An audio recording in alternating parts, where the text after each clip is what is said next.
recap practice, what did you see? It looked like the defense is really getting out. Yeah, I was really impressed by the defense today. I thought they did an outstanding job of creating turnovers today. One thing we've been emphasizing, obviously, is creating more habit on defense, getting in the backfield and creating turnovers. And I think they were able to do that today. I mean, I told them at the end, you see it's an emphasis.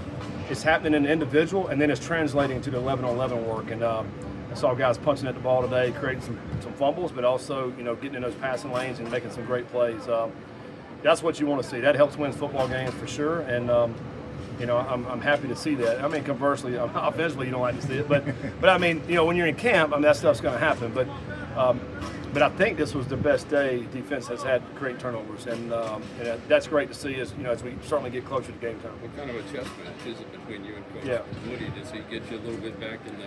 Yeah, I mean, there's a little bit of going back and forth, but I mean, I think for both of us, and obviously we've worked together for a while now, and I don't think either one of us are trying to scheme each other. I think we're just calling the offense and defenses and letting the kids play and see what they're going to do. And sometimes we'll pop a play, and sometimes they're going to pop a play. And so I don't like in camp trying to scheme each other. I think you want to do your stuff that you're going to do and let the kids react and play off of that. And then as we get closer to game time, then obviously you zero in on BC and doing the things you need to do for that game. You talked about guys competing and earning their roles. At this point in camp, are there any position groups where you kind of thought you knew what you had, but the competition level has forced you to reevaluate? Well, I mean, I think you're always going to be competing, and I think some position groups are more solidified than others. I certainly think we have to build more depth at a lot of positions, particularly in the secondary. And then also as a D-line, we got a bunch of bodies at D-line, but all right, who's going to be productive?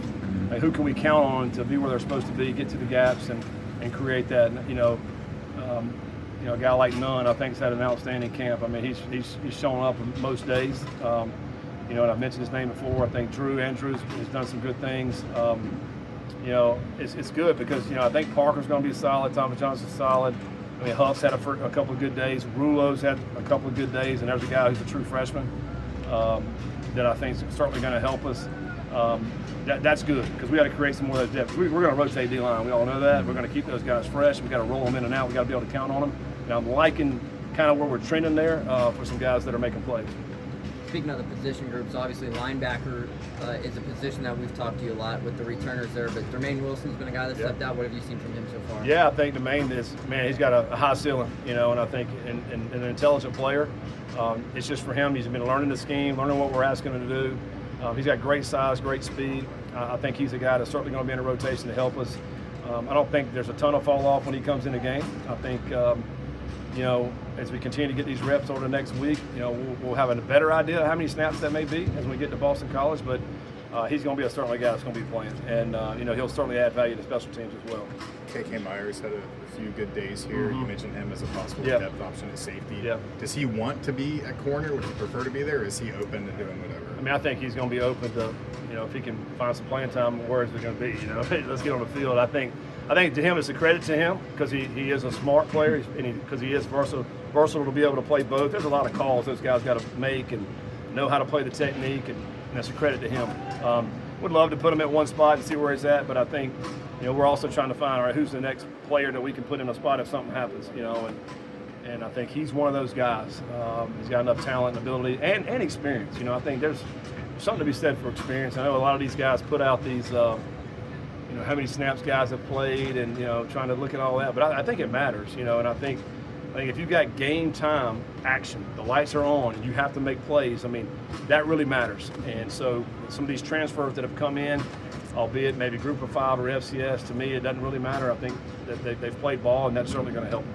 I heard you this morning, you were talking about the old school two-a-days and all that. Yeah. You don't really need that anymore, but I mean, it is, I guess, more the emphasis is getting them to the finish line, getting them healthy, keeping them healthy. It's just so different now. Even just in the last 3 years, I mean, we have so much more access to the guys in the summertime, and you're doing a lot more meetings and a lot more things on the field with them than you ever have before. And so it is so much more like, I guess, an NFL with the OTAs and stuff that they do. And I still think there's opportunity and time once you get on the field, during these practices. We do a lot of 11-on-11 work because I think you've got to teach through that. But going 2 days and then have a day off and 2 days a day off, like, I mean, this is, I've never been a part of anything like this before. I mean, this is, you know, but I do think we're getting great work. So I think the guys are continuing to improve and get better. So, I mean, I think it's working. And like I said this morning, too, like we're using a lot of science now. We're using a lot of science and a lot of analytics and those type things to set up practices, and I think to give our kids the best benefit of the doubt of what they're going to do. Several good-looking freshmen that have played defensively, but offensively I've seen some guys pulling down balls. Any chance they can get in the rotation? You know, that remains to be seen. I mean, so much of that is mental. Like I thought a lot of the freshmen last Saturday to scrimmage had some really big eyes, and they were like, "Wow, what have I got myself into?" And there was a lot of intensity out there, and so that's good for them. But we'll see as we continue to progress to see which ones kind of rise up. I mean, Keegan Horn's a guy I feel like probably going to be on some special teams. Like, you know, he's a 235-pound guy that can run. He's got twitch, and you know, so he's a guy that I think today, Coach Pascal called him out in the special teams meeting and said, "You're going to be playing." You know, so you know there will be some guys like that. I mean, you're right. I've seen some receivers making some plays the last couple of practices.